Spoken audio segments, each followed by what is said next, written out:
नमस्कार,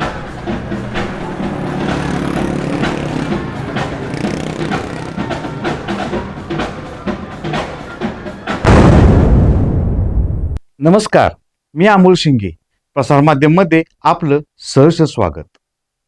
राज्याच्या राजकारणात सध्या मनसे आणि शिवसेना उद्धव ठाकरे या पक्षांच्या युतीची चर्चा सुरू आहे. हे दोन्ही ठाकरे बंधू एकत्र आल्यास मुंबईला, महाराष्ट्राला आणि महानगरपालिकेत सुद्धा चांगला फायदा होईल असं विधान अनेकांनी केलं आहे. आज आपण हे दोन्ही पक्ष एकत्र आल्यास या पक्षांची ताकद किती वाढेल, या दोन्ही पक्षांना मिळालेल्या मतांची टक्केवारी काय आहे यावर एक दृष्टिक्षेप टाकू. सध्या महाराष्ट्राच्या राजकारणात पुन्हा एकदा नव्या समीकरणांची चर्चा रंगली आहे. शिवसेना उद्धव बाळासाहेब ठाकरे आणि महाराष्ट्र नवनिर्माण सेना या दोन्ही पक्षांच्या प्रमुखांमध्ये उद्धव ठाकरे आणि राज ठाकरे यांची मुंबई महानगरपालिकेच्या निमित्ताने युती झाली आहे. मागील काही महिन्यांपासून या दोन्ही पक्षांमधून युती संदर्भात चर्चा सुरू होती. विशेषतः आगामी बृहन्मुंबई महानगरपालिका निवडणुका आणि इतर स्थानिक स्वराज्य संस्थांच्या निवडणुकीच्या पार्श्वभूमीवर या युतीला राजकीय अर्थ प्राप्त होत आहे. उद्धव ठाकरे यांचा पक्ष सध्या संघटनात्मक आव्हानांचा सामना करत आहे. अशा वेळी राज ठाकरे यांच्या शहरी मराठी मतदारांमधील प्रभावाचा फायदा घेत शिवसेना आपली मतसंघटना बळकट करू शकते. दुसरीकडे राज ठाकरेंनाही या युतीमुळे प्रादेशिक पातळीवर नवसंजीवनी मिळू शकते. महाराष्ट्रातील सध्याची राजकीय परिस्थिती पाहता महायुती सत्तेत आहे. मुंबई महानगरपालिकेच्या दृष्टिकोनातून भाजप आणि शिवसेना शिंदे गटाची ताकद मोठी दिसून येत आहे. राष्ट्रवादी अजित पवार गट महायुतीत असला तरी त्यांची मुंबईत फार ताकद नाही. 2017 मध्ये मुंबई महानगरपालिकेच्या निवडणुकीत राष्ट्रवादी एक संघ असताना त्यांना निव्वळ 9 जागा मिळाल्या होत्या. भाजप आणि शिंदे गटाला आवर घालायचा असेल तर उद्धव ठाकरे आणि राज ठाकरे यांना एकत्र यावे लागेल अशी चर्चा शिवसेना ठाकरे गट आणि महाराष्ट्र नवनिर्माण सेनेच्या कार्यकर्त्यांमधून होताना दिसत होती. उद्धव आणि राज एकत्र आल्याने खरंच महायुतीला श बसेल का? उद्धव ठाकरे यांना मुंबईची सत्ता काबीज करण्यासाठी फक्त मनसेची साथ घ्यावी लागेल की महाविकास आघाडी पण त्यात सामील करून घ्यावी लागेल?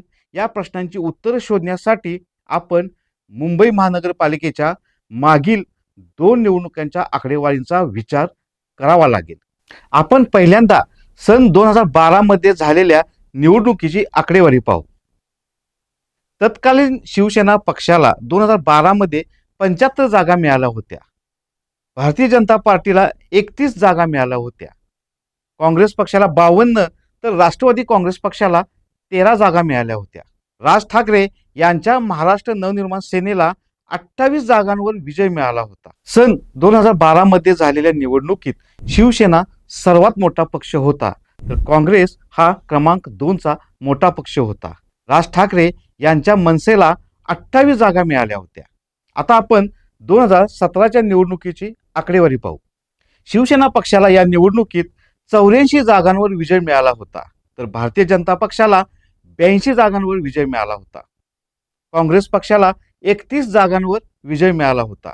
राष्ट्रवादी काँग्रेस पक्षाला 9 तर मनसेला 7 जागांवर समाधान मानावे लागले होते. सन 2017 मध्ये झालेल्या मुंबई महानगरपालिकेच्या निवडणुकीत शिवसेनाच सर्वात मोठा पक्ष होता तर यावेळी भाजप क्रमांक 2चा मोठा पक्ष होता. या निवडणुकीत मनसेचे संख्याबळ 28 वरून घसरून 7 वर आले. वरील सर्व आकडेवारी पाहता मुंबई महानगरपालिकेची सत्ता मिळवायची असेल तर फक्त राज ठाकरे यांच्यावर अवलंबून चालणार नाही तर महाविकास आघाडीतील काँग्रेस आणि राष्ट्रवादी काँग्रेसची पण साथ घ्यावी लागणार होती. पण सध्या महाविकास आघाडीतील दोन्ही काँग्रेस ठाकरे बंधूंच्या युतीत सहभागी नाहीत. मुंबईमधील मतदारांच्या ठाकरे घराण्याबद्दल असणाऱ्या लोकभावना आणि मुंबईमध्ये काँग्रेसची स्वतःची असणारी राजकीय स्पेस लक्षात घेता काँग्रेस पक्षाने वेगळे लढण्याचा निर्णय घेतला असावा आणि हा एक रणनीतीचा भाग असू शकतो. सन 2012 आणि 2017 मध्ये झालेल्या मुंबई महानगरपालिकेच्या निवडणुकीत काँग्रेस पक्षाच्या कामगिरीचा विचार करता या निवडणुकीत सुद्धा काँग्रेस पक्षाला यशाची अपेक्षा आहे. महाविकास आघाडी म्हणून ही निवडणूक लढल्यास दोन्ही ठाकरे बंधूंना आवश्यक असणारा राजकीय स्पेस देता येऊ शकत नाही. कदाचित या समीकरणाचा विचार करून मुंबई महानगरपालिका निवडणुकीसाठी ठाकरे बंधू आणि महाविकास आघाडी एकत्र आली नसल्याची शक्यता नाकारता येत नाही. निवडणुकीनंतर सत्ता स्थापनेच्या गणितात एकमेकांची गरज भासल्यास महाविकास आघाडी आणि ठाकरे बंधू एकत्र येऊ शकतात.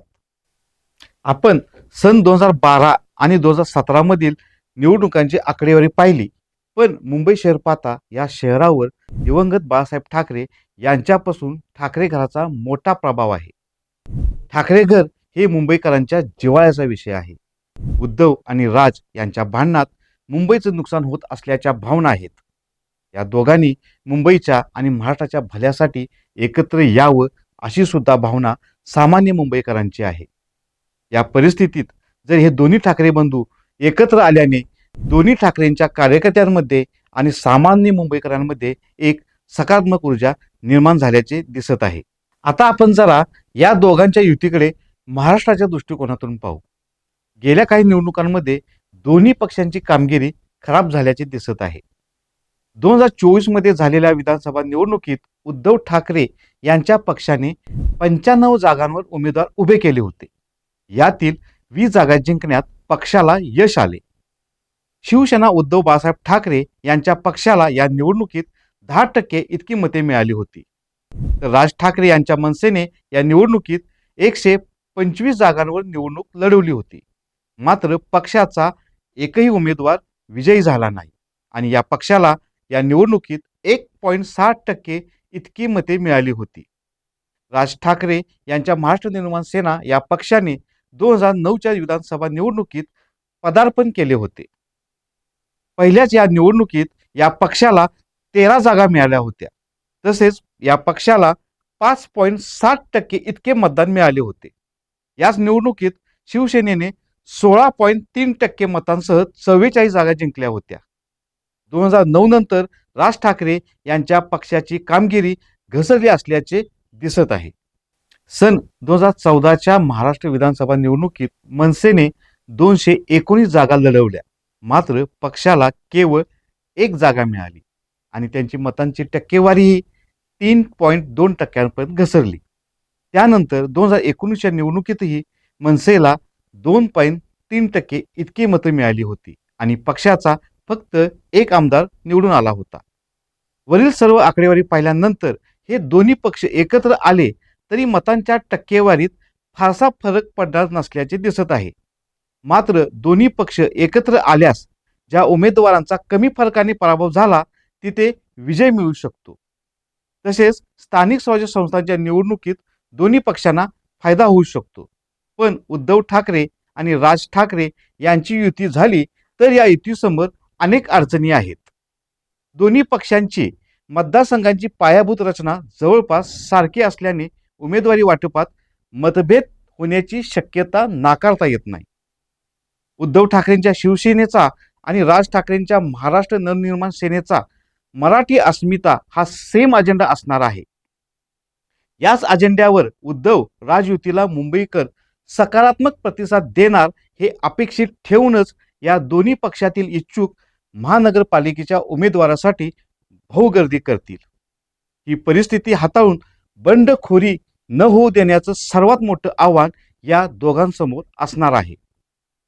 सध्या महायुतीतील 2 प्रमुख पक्ष भाजप आणि शिवसेना शिंदे गट हे दोघेही हिंदुत्वाच्या मुद्द्यावर आपले राजकारण करत आहेत. याच हिंदुत्वाच्या मुद्द्यावर मतदान करणारा एक मोठा मतदार वर्ग मुंबई आणि उर्वरित महाराष्ट्रात आहे. दोन्ही ठाकरे बंधू एकत्र आल्याने याच हिंदुत्ववादी मतदारांनाही सॉफ्ट हिंदुत्व असणारे मतदार ठाकरे बंधूंच्या युतीकडे डायव्हर्ट होऊ शकतात.